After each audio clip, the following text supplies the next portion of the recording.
Assalamualaikum warahmatullahi wabarakatuh. Waalaikumsalam warahmatullahi wabarakatuh.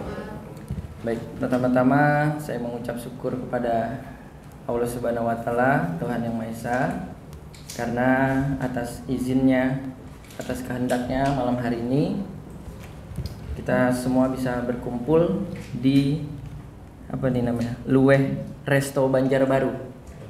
Jadi biar ada iklannya sedikit, Bang. Oh iya, betul. Oh iya, TikTok ya? Iya. TikTok. Siapa tahu besok mau dapat endorse kan. Jadi kita diskusi di sini gratis terus. Terus makanannya gitu. Ini otaknya udah jalan. Pertama-tama saya juga terima kasih kepada Bang Firdaus, kepada Bang Rahmat, Bang Abdi, di tengah kesibukan ya abang-abang ini bisa mau hadir ya dalam rangka tidak lain tidak bukan kita di sini ingin menyatukan ya visi misi pikiran kita di tengah-tengah kondisi hari ini ya kita melihat gejolak di mana-mana ya ketidakpastian nasib rakyat ya tapi kita mau hadir semua di sini untuk setidaknya menemukan ya solusi ke depannya mungkin dimulai dari kita yang hadir di ruangan ini. Untuk itu sekali lagi saya minta tepuk tangan untuk kita semua yang telah hadir. Baik. Mungkin sedikit perkenalan ya. Saya memiliki forum diskusi kecil-kecilan aja, Bang. Saya memberi nama Membaca Alam, Membaca Zaman. Jadi kalau buku ada tuh membaca alam, memahami zaman. Cuman kalau saya mungkin belum sampai konteks memahami kan. Masih membaca ya. Ya, masih sama-sama membaca.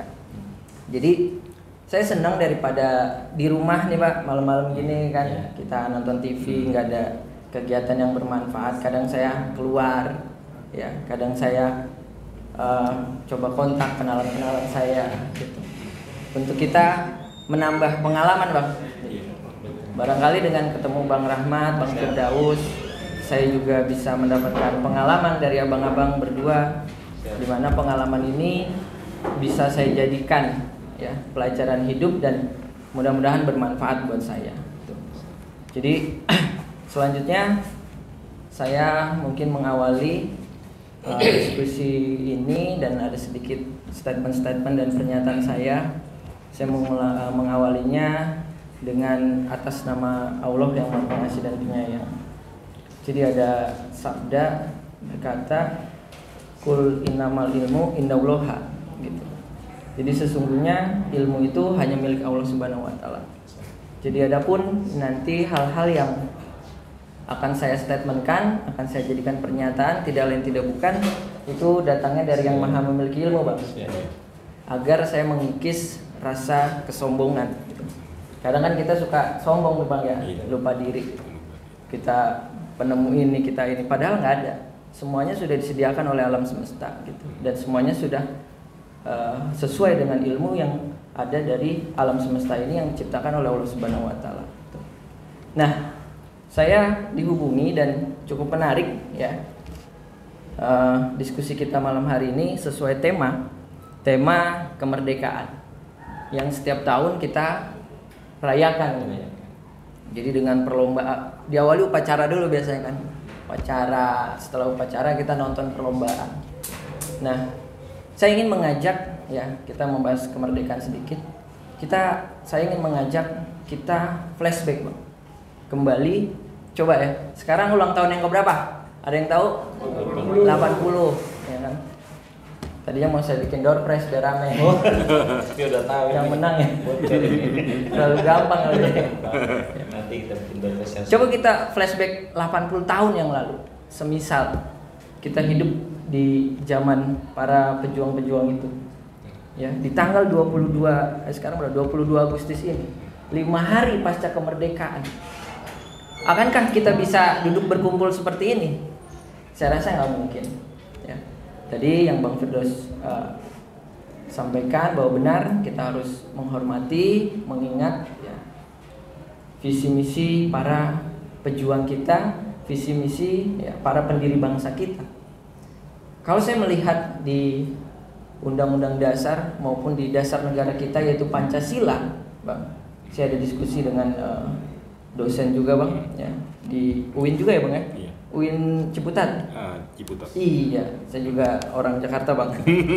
Iya. Jadi dia dosen juga di UIN Ciputat, Bang. Iya. Dia bilang begini. Sebenarnya bangsa kita ini memiliki dasar negara yang sangat sangat mulia, Bang. Iya. Fundamental ya. Boleh kita adu dengan dasar-dasar negara yang ada di seluruh dunia. Apakah ada? Ya. Ini di luar dari negara teokrasi, Bang. Iya. Kita negara demokrasi tapi menempatkan ketuhanan di atas segalanya. Jadi cita-cita para pendahulu bangsa kita ini sebenarnya udah sangat mulia, Bang. Iya. Ya, ketuhanan dia tempatkan di nomor 1. Sebelum ada perubahan kan. Tadinya di paling belakang ya, Bang ya. Iya. Bang Firdaus yang paham sejarah nih kan. Ya. Ya, karena kita tidak bisa hari ini di negara kita ini, di bangsa kita ini hanya dengan satu kepercayaan. Ya, mungkin mayoritas kita di sini memeluk agama Islam kan. Gitu. Tapi kita luar biasa sekali bagaimana kita menyatukan saudara-saudara kita yang di di bagian timur, ya. Di sana ada Yong Celebes, Yong Ambon, ya dulu Yong Irian Jaya atau Yong Papua, gitu. Kalau kita paksakan, mungkin mereka tidak menjadi bagian dari Indonesia. Gitu. Ya. Nah, di sini saya melihat ya, sila pertama yaitu ketuhanan yang Maha Esa. Kenapa enggak Tuhan yang Maha Esa coba? Tapi di situ ada imbuhan ke Tuhan dan Anak. Kenapa enggak Tuhan yang Maha Esa? Ya. Kenapa ketuhanan yang Maha Esa? Nah, kalau dari segi bahasa, ya, jadi imbuhan ke An itu untuk ya menyatakan sesuatu yang abstrak. Misalnya keadilan, adil ini kan abstrak nih. Atau kesetiaan, setia ini kan abstrak nih. Tapi ketika ada keadilan dan kesetiaan, dia menjadi berwujud. Sini ada yang datang sama pasangannya kan. Apa patokan kesetiaan coba? Ya kan? Ukuran kesetiaan itu ketika kita ya, hanya mencintai yang satu. Nah, disitulah apa ukuran ketuhanan. Ukuran ketuhanan di sini adalah menempatkan Tuhan berada di atas segalanya. Tapi ini melenceng jauh hari ini. Apalagi pasca 80 tahun. Wah, udah lupa kali, Bang, kalau udah 80 tahun kan. Kadang kalau kita setahun 2 tahun aja gampang lupa. Nah, makanya bagaimana kita bisa mengembalikan, di sini ada terakhirnya ya. Kita kembali pada nilai-nilai ketuhanan. Ya. Berbicara masalah Tuhan ini secara umum ya. Kalau kita Muslim, kita menerima Tuhan kita Allah. Kita non Muslim, ada agama-agama yang lainnya juga dengan sebutan-sebutan yang sesuai dengan agamanya gitu. Tapi pernahkah kita memikirkan bahwa sebenarnya Tuhan itu Esa? Apa arti Esa? Satu, tunggal, ya. Kalau satu ada duanya nanti. Sebenarnya Esa itu utuh dia.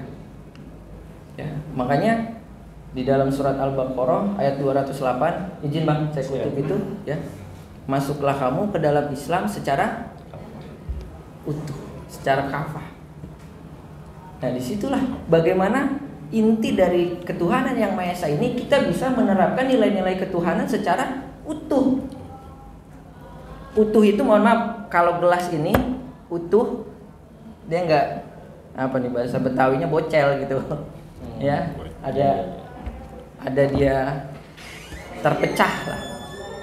Ini bahaya kalau udah terpecah. Ya, bisa melukai bibir kita. Makanya bangsa ini ketika sudah terpecah, ini bahaya. Dan sekarang kita secara tidak langsung sudah dipecah-pecah.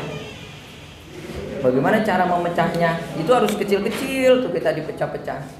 Hari ini udah banyak tuh terpecah-pecah kita. Ideologi kita, ya, dan lain sebagainya. Nah, kita kembali lagi hari ini ya, bagaimana kita bisa menempatkan nilai ketuhanan ini berada di dalam diri kita.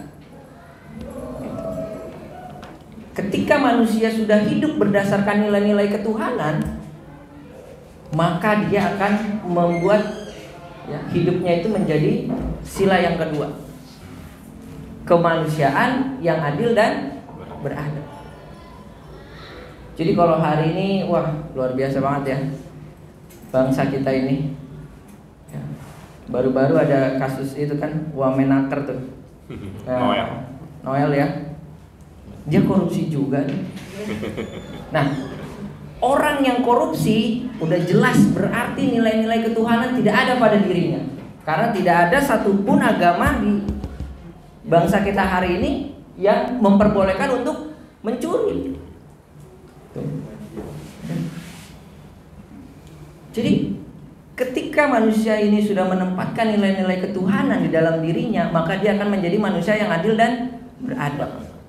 Nah tadi itu disinggung beradab. Nah ini Bang, apalagi generasi makin kesini kita nggak ngelihat nih adabnya nih, gitu. Iya. Ya.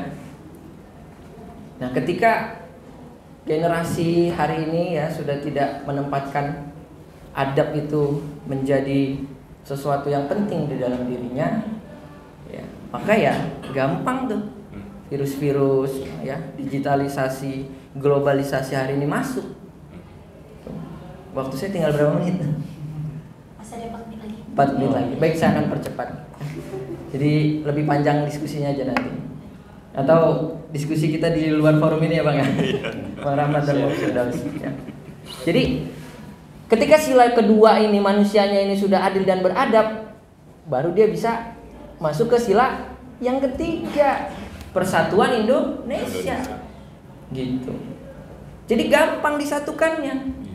Dia punya nilai ketuhanan, dia punya nilai kemanusiaan. Barulah di situ kita bisa disatukan. Tuh. Disatukannya dengan apa?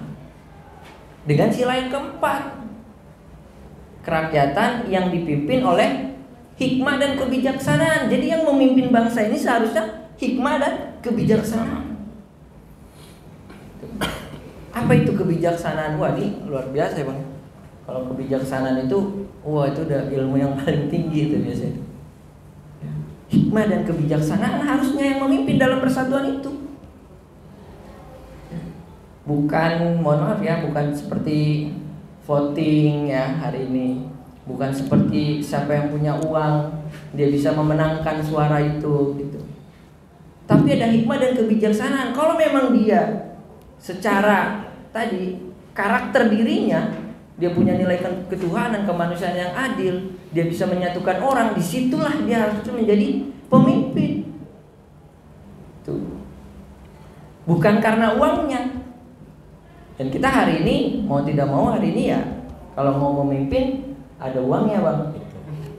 Kemarin saya ikut Rakerda HIPMI aja, Himpunan Pengusaha Muda Indonesia. Kalau mau jadi ketum harus nyetor berapa? Iya, DPP-nya itu 2M lah. Kalau mau megang wilayah nih, daerahnya itu ya minimal 200 sampai 300 juta. Untuk apa sih? Untuk kita berikan kepada organisasi itu. Jadi meskipun kita cakap hari ini secara pribadi kita punya nilai ketuhanan, nilai kemanusiaan, nilai persatuan gitu kan. Kita juga orangnya bijaksana.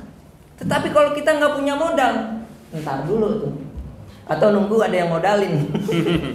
Kalau udah dimodalin udah nggak jadi hikmah dan bijaksana lagi. Karena dia akan melaksanakan kepemimpinan berdasarkan si pemodal.